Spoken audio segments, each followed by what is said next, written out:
The ancient writings from the Old Testament book of Exodus tell us that God directed Moses to build a tabernacle so he could dwell among his people. Following specific instructions given by God, the tabernacle was completed at the center of the encampment. A cloud hovered over the tabernacle by day and a pillar of fire by night, showing God's presence. In addition to the construction details, God also gave commandments concerning the regular sacrifices and offerings to be made at the tabernacle.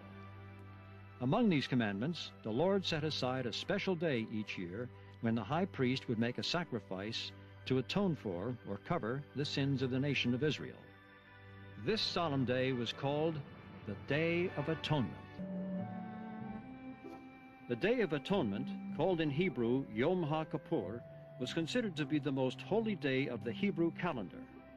It was the day when atonement was made for the sins of the priests, the people, and the cleansing of the tabernacle.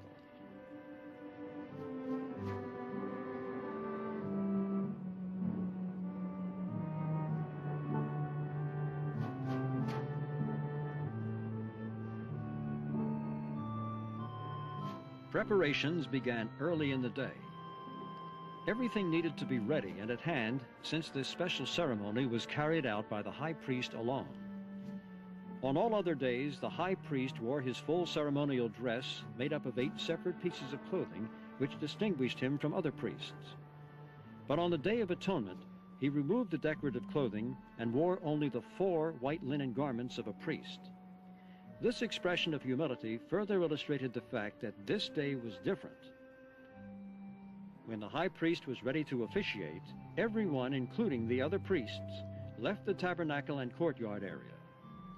The people realized that for the whole nation of Israel to receive the benefits of the ceremony, it had to be performed through the ministry of their highest anointed individual, and him alone.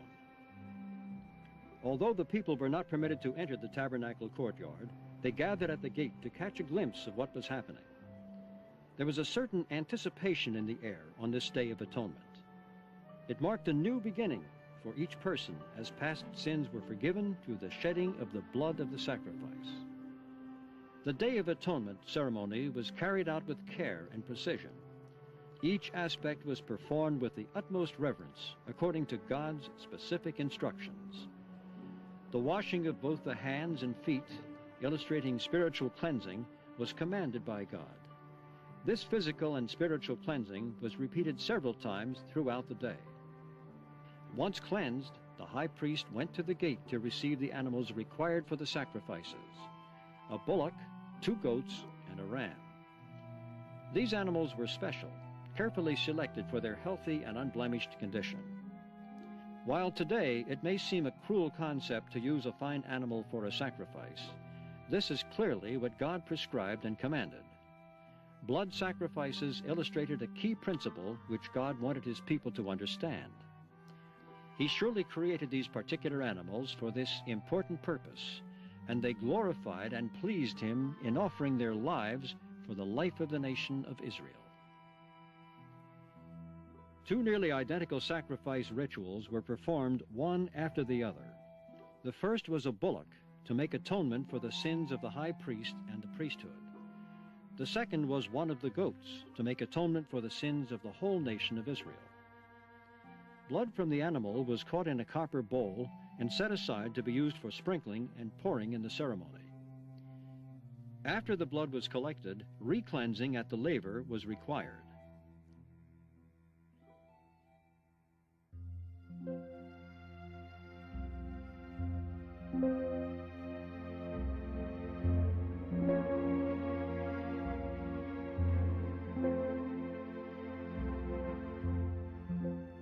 The high priest would then take hot coals from the brazen altar and place them on the incense altar in the holy place.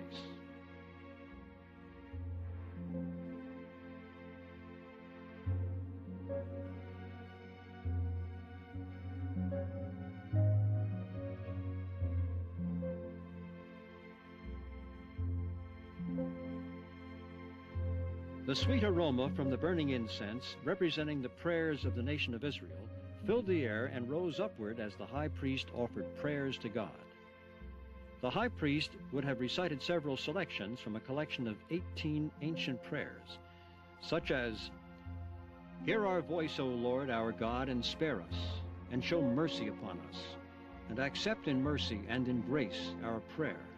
For thou art a God who hearest prayer and supplication.